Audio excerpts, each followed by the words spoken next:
Real quick, if you missed part 1, it's in the first link in the description. If you didn't, or you don't care, cool. Now let's get right in to defunct and abandoned amusement parks from all 50 states, part 2. Let's go.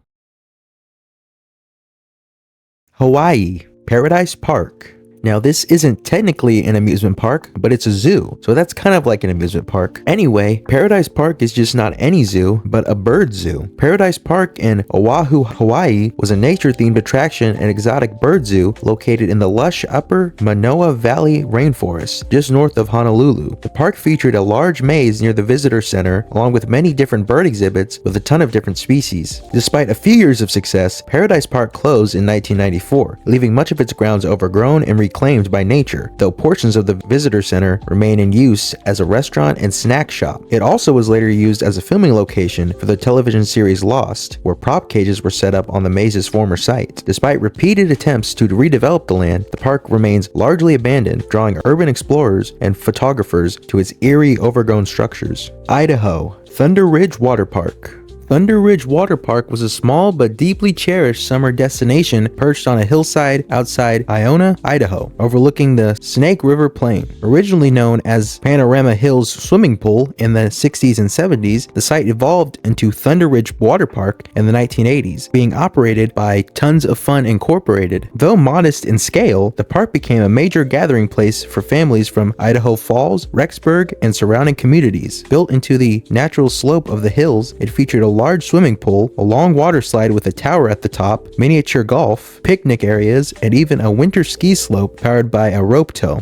At its peak, Thunder Ridge thrived not because it was flashy, but because it fits into its community. Families built traditions around full days at the park, creating memories tied to first swims, daring slide rides, and shared laughter, of course. These experiences gave the park an emotional significance that far outlasted its operational life. However, Thunder Ridge faced growing challenges: rising maintenance costs, especially the expense of heating water with propane in a colder environment, ownership changes, competition from larger water parks, and Idaho's short summer season made the business increasingly difficult to sustain. The nail in the coffin was a tragic accident involving the ski rope tow, in which a young boy got caught in it and unfortunately died. From there, Tons of Fun Incorporated wasn't able to sustain itself and ultimately dissolved in 1988 and sold the park to King Bee Jerky Incorporated, in which they closed the park in late 1989 and sold most of the attractions. Following its closure, the land was left undeveloped, allowing Thunder Ridge to deteriorate. Vandals removed or damaged structures like unsold water slides, and graffiti gradually covered the empty pool and surrounding concrete. Today, the site remains abandoned and overgrown, surrounded by farmland and newer homes, but untouched itself. Cracked walkways, weeds, remnants of the miniature golf course, and the lone metal slide tower are all that remain of what was once a lively summer retreat. Illinois, Luna Park. Luna Park was a short-lived amusement park in Chicago, Illinois, operating from 1907 to 1911. Owned by an investment group led by boxing promoter James O'Leary, son of the woman famously linked to the Great Chicago Fire, the park was relatively small, covering just 10 acres. It functioned as a classic trolley park and was overshadowed by much larger and more famous Chicago attractions like Riverview Park and White City. O'Leary took over as the manager of the park in 1908. Despite its size, Luna Park offered a wide range of attractions, including a roller coaster, roller skating rink, a ballroom, restaurants, concessions, and live entertainment such as vaudeville shows and boxing. The park was initially successful after O'Leary took over, drawing an average of about 5,000 visitors per day at its peak. However, growing competition from other amusement parks in the area led to declining attendance. In response, Luna Park temporarily closed in 1910 and reopened in 1911 as O'Leary unsuccessfully sought new ownership. By 1912, most of the rides and attractions were dismantled, and the remaining buildings were repurposed into a large food market hall. The land was eventually sold in 1916 to a real estate developer, and the site was redeveloped into single-family housing, marking the end of Luna Park's brief existence in Chicago's amusement park history. Iowa, Dexfield Amusement Park. Dexfield Amusement Park opened in 1915 between Dexter and Redfield, Iowa, and was the state's first and largest amusement park, and quickly became one of its most popular recreational destinations, drawing crowds of up to 4,000 people per week. Situated on the south side of the Raccoon River, the park featured dirt roads, a large cement swimming pool fed by the nearby Marshall Springs, whose water was believed to have healing properties for arthritis, and a long line of drinking fountains. Its attractions offered a mix of active and leisurely entertainment, an open-air dance hall hosting orchestras, a Ferris wheel, a skating rink, a shooting gallery, canoes to rent, and many more activities. It was basically just Midwest culture all in one place. Visitors entered through a long western lane, paying $2 per car, and enjoyed food and refreshments from multiple concessions around the pool. Special events like diving exhibitions from the pool's tall diving tower added to the park's excitement. Despite its popularity, the park was, like many others on this list and of its time, wrecked by the Great Depression and eventually closed in 1928. The site later gained historic notoriety on July 24, 1933, as a location of a Bonnie and Clyde shootout, during which Buck and Blanche Barrow of the famous Barrow Gang were captured, while Bonnie, Clyde, and W.D. Jones escaped. Indiana, Rose Island. Rose Island was once a thriving amusement park located near Charlestown, Indiana, on a peninsula known as the Devil's Backbone, where 14 Mile Creek meets the Ohio River. In the late 1800s, the area was first known as Fern Grove and served as a popular Victorian-era church camp and picnic destination, valued for its natural beauty and peaceful riverside setting. Recognizing its appeal, the Louisville and Jeffersonville Ferry Company purchased and developed the land to increase traffic along the Ohio River, helping establish the site as a regional getaway for families and social groups. In 1923, Louisville businessman David Rose dramatically expanded the property into a full-scale amusement park and renamed it Rose Island. Covering roughly 118 acres, the park featured a wide variety of attractions, including a wooden roller coaster called the Devil's Backbone, a Ferris wheel, an Olympic-sized swimming pool, a racing derby, a dance hall, and roller skating rinks, along with many more attractions. Visitors arrived by steamboat from nearby river cities or crossed a narrow swaying wooden footbridge, making the journey itself part of the experience. During its peak, Rose Island drew crowds from Indiana, Kentucky, and Ohio, becoming one of the Midwest's most popular outdoor recreation spots. From there, the park's hype slowly declined. Although the Great Depression played a big role in the park's closure, as it weakened attendance and finances, the park's ultimate downfall came in 1937, when a catastrophic Ohio River flood submerged the grounds under nearly 10 feet of water. The damage was so extensive that Rose Island was never reopened, and the once bustling park was left to decay. During World War II, the land was repurposed as an Indiana Army ammunition plant, further distancing the site from its amusement park origins. Way later, in 1995, the property was donated to the state and incorporated into Charlestown State Park. Kansas, Joyland Amusement Park. Joyland Amusement Park in Wichita, Kansas operated nearly continuously from 1949 to 2004 and briefly reopened in 2006. It was once the largest theme park in central Kansas and became well known for its classic wooden roller coaster and a selection of about 15 other rides. The park first opened on June 12, 1949, when founder Lester Ottaway created it to showcase his miniature 12-inch gauge steam locomotive. Originally located on East Central Avenue, Joyland soon moved to its permanent site on South Hillside. After Ottaway's death in the mid-1950s, his sons Herbert, Harold, and Eddie continued operating the park. The family eventually retired from the amusement business in the early 1970s and sold Joyland to Stanley and Margaret Nelson. Under the Nelsons, who had owned the park for more than 3 decades, Joyland expanded its attractions, most notably adding the Bill Tracy-designed Wacky Shack Dark Ride. During this period, the original miniature Ottaway train was replaced with the first ever C.P. Huntington miniature train built by Chance Rides, marking a new era of modernization for the park. The 21st century brought operational and safety challenges. In April 2004, a 13-year-old girl fell 30 feet from the Ferris wheel, resulting in a serious injury, and an investigation by the U.S. Consumer Product Safety Commission. Combined with economic struggles, mounting repair needs, and safety concerns, these issues forced Joyland to remain closed for the 2004 and 2005 seasons. A new glimmer of hope emerged in 2006 when a Seattle-based company, T-Rex Group, leased the park in hopes of restoring and reopening it. They invested primarily in cosmetic upgrades. The wooden roller coaster received $10,000 in repairs and was renamed The Nightmare, while the Log Jam water ride was repainted and refurbished. A local nonprofit, Restore Hope, stepped in to rally community involvement and support a long-term restoration plan. Despite the enthusiasm, the park's financial problems remained too severe, and Joyland closed permanently that same year. After closure, the property suffered repeated vandalism, looting, and gradual decay, devastating longtime owners like Margaret Nelson, who publicly mourned the place's decline. In the following years, Joyland continued to deteriorate while its former owners attempted to preserve what remained. Unfortunately, in 2010, co-owner Stanley Nelson passed away, and the site experienced multiple instances of arson, beginning with a fire in a former maintenance building in 2012. In 2014, Margaret Nelson Spear donated Joyland's original 1949 Allen Herschel carousel to the Botanical Gardens in Wichita, where it would later be fully restored and reopened to the public in 2019. That same year, the park's iconic parking lot sign and marquee were purchased by the Historic Preservation Alliance of Wichita. In a dramatic twist, the park's beloved animatronic organ player, Louie the Clown, was recovered in 2015 after being missing for more than a decade. He was discovered in the possession of a former employee. The park's signature wooden roller coaster, however, met a grim fate. Already deteriorating, it was extensively damaged in an April 2015 windstorm, prompting plans to tear down what remained of the structure. One of the last surviving original buildings, the Wacky Shack, was destroyed by a fire in 2018.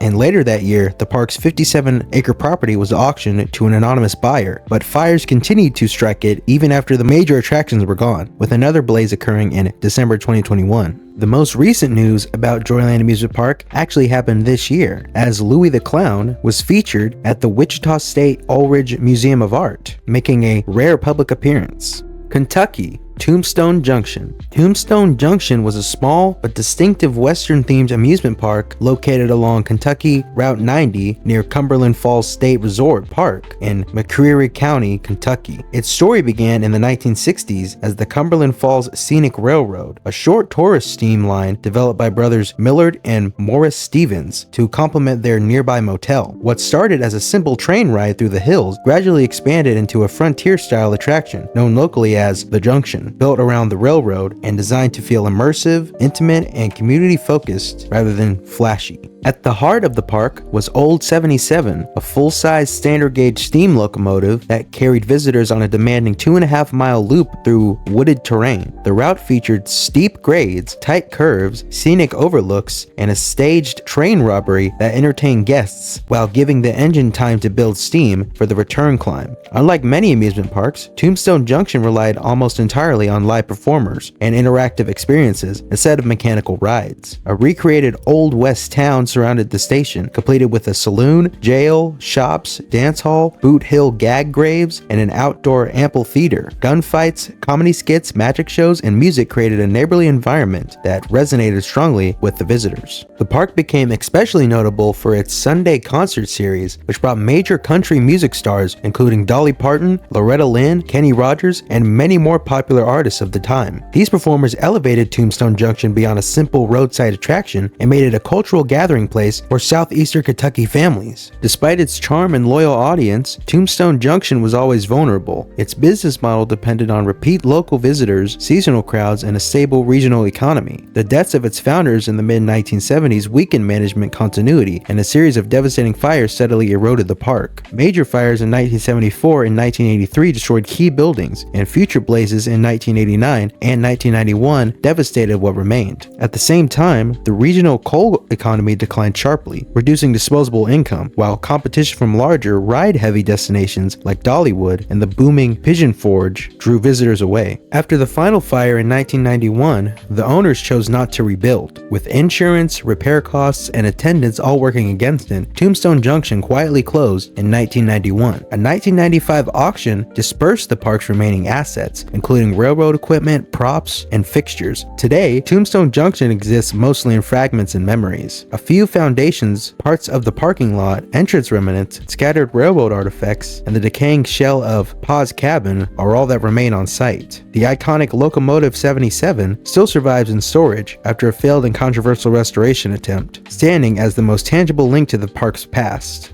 Louisiana, Six Flags New Orleans. Six Flags New Orleans, originally opened as Jazzland in 2000, was located near the junction of Interstate 10 and Interstate 510 in New Orleans. The park was planned for nearly a decade by Tom Winninger, who initially secured federal funding from the U.S. Department of Housing and Urban Development to support the project. Its early operation was handled by Alpha Smart Parks, a company more experienced with water parks and arcades than large theme parks. Jazzland debuted with several Louisiana-inspired themed areas, including Mardi Gras Gras, Cajun County, and Jazz Plaza, and featured attractions such as the wood and steel hypercoaster Mega Zeph, a log flume, several spinning rides, and a small selection of children's attractions. Although the park drew over 1 million guests in its first season, attendance dropped sharply the following year, and Alpha filed for bankruptcy in 2002. That same year, Six Flags acquired the park's lease, agreeing to a 75-year deal with the city that split repayment of the remaining HUD loan between the company and New Orleans.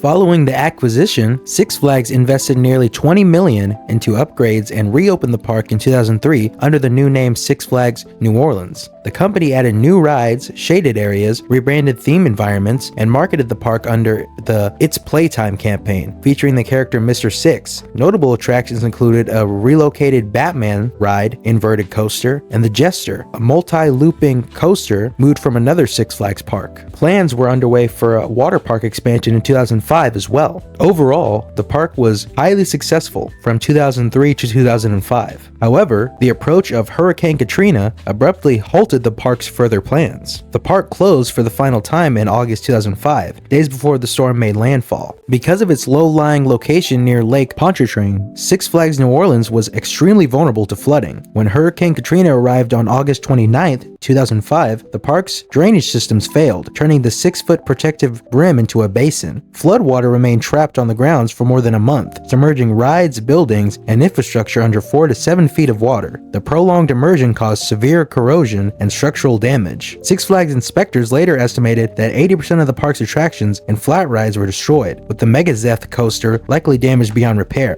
By mid-2006, Six Flags considered the park a total loss and began negotiating an early exit from its lease. The city initially attempted to hold the company to rebuilding obligations, but the economics were grim. While still being generally successful as far as theme parks go, the park was still one of the weaker performers in Six Flags' portfolio. Insurance battles followed, with Six Flags seeking additional payouts to cover losses. Ultimately, the company salvaged what it could, removing the Batman ride, structures, and other equipment, and relocated those assets to other parks. The property sat abandoned until Six Flags' lease formally ended during its 2009 bankruptcy. Multiple redevelopment attempts surfaced in the years that followed, ranging from a proposed Nickelodeon theme park to outlet malls, film studios, and festival complexes. Most of these proposals collapsed due to financial issues and the overwhelming cost of restoration. Despite the stalled redevelopment, the site found a second life as a filming location for multiple movies. Beginning in the 2010s, the abandoned park appeared in numerous movies, TV productions, and photo projects. Films such as Percy Jackson's Sea of Monsters, Dawn of the Planet of the Apes, and Jurassic World used the surreal and deteriorating backdrop as a stand-in for post-apocalyptic or fantasy environment. Music videos, documentaries, and video games also drew on its eerie, decaying atmosphere, helping cement Six Flags New Orleans as a cultural icon of urban abandonment. By 2019, the city considered demolishing the property entirely, a process expected to cost over $1 million, but momentum shifted in 2023 when officials approved a redevelopment deal with a company called Bayou Phoenix, renewing hope that the land would be transformed. Until redevelopment begins in full, the city continues to lease the property periodically to production companies. In late 2024, demolition efforts finally started, briefly paused due to contractor issues, and resumed later that year, signaling the first physical step towards the long-awaited transformation of a site that had been frozen in time. Maine, Riverside Park. Riverside Park in Hampton, Maine was a once popular local amusement destination serving the Bangor area in the late 19th and early 20th century. Operated by the Bangor Railway and Electric Company, the park opened in 1898 and was strategically located overlooking the Hampton Narrows on the Penobscot River near what is now Avalon Village. Visitors could easily reach it by trolley or boat, making it a convenient and appealing outing during a time when regional travel was limited. By 1906, Riverside Park was one of 2 major amusement parks regularly advertised in the Bangor area and had grown into a lively entertainment hub. Its attractions reflected the era's tastes, offering a mix of recreation and spectacle. A bowling alley, dance hall, merry-go-round, shooting gallery, and even alligators displayed in pools. The park also featured an open-air theater that hosted vaudeville acts, stage plays, concerts, and early motion pictures, helping Riverside Park function as both an amusement park and a cultural venue. The park could draw up to 10 10,000 visitors on peak summer weekends, a significant number for the time. Opening day programs showcased the variety of entertainment guests would expect, including musical acts, comedy performers, acrobats, novelty sketches, and trained animal shows. Despite its popularity, Riverside Park's success was tied to a specific moment in history. By 1916, attendance declined sharply due to combined effects of World War I and the growing availability of automobiles, which allowed people to travel further for leisure and explore new destinations. As entertainment habits shifted, the park lost its audience and ultimately closed after 18 years of operation. Its buildings were later destroyed, and today, no visible traces of Riverside Park remain. Maryland, the Enchanted Forest.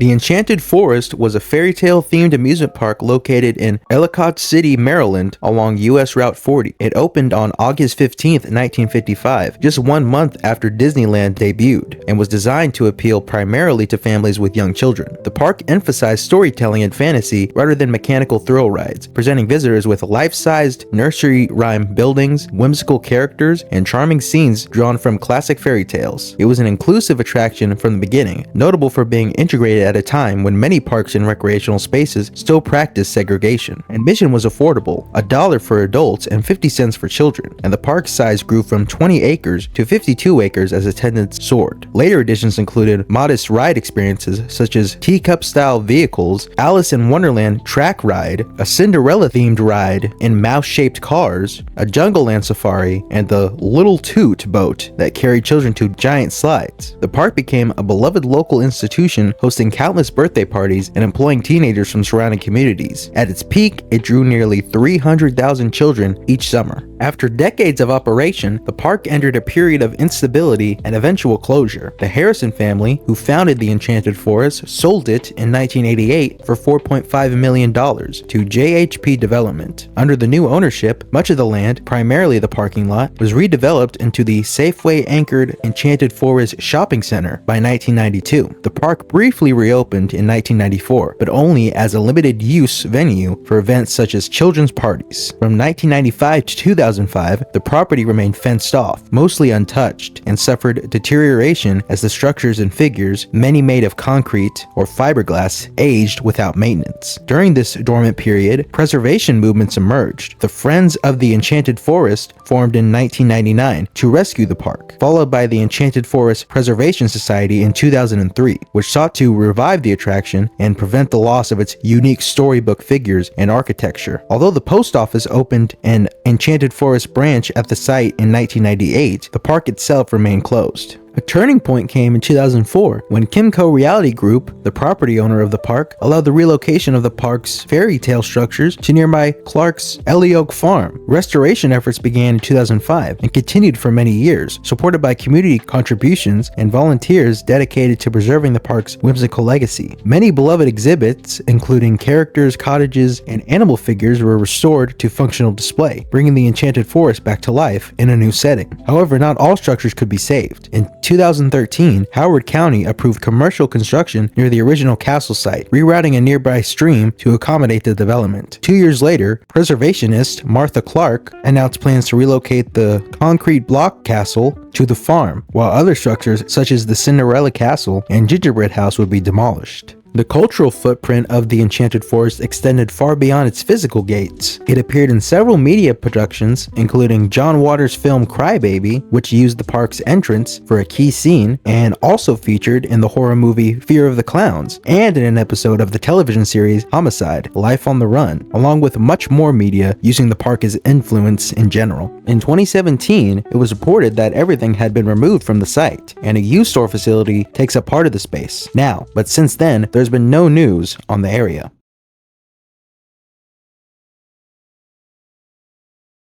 Alright guys, so this is the end of part 2. If you made it this far, I want to say thank you very much, and I apologize for this taking so long to get out. If you didn't see my community post, I got sick and I couldn't really talk, but I finally got it out, and hopefully you guys enjoyed. If you did, please consider leaving a like and subscribing to the channel, and leave a comment down below on anything you found interesting, or if you think I should have put in any other parks in these places. And yeah, guys, see you in the next one.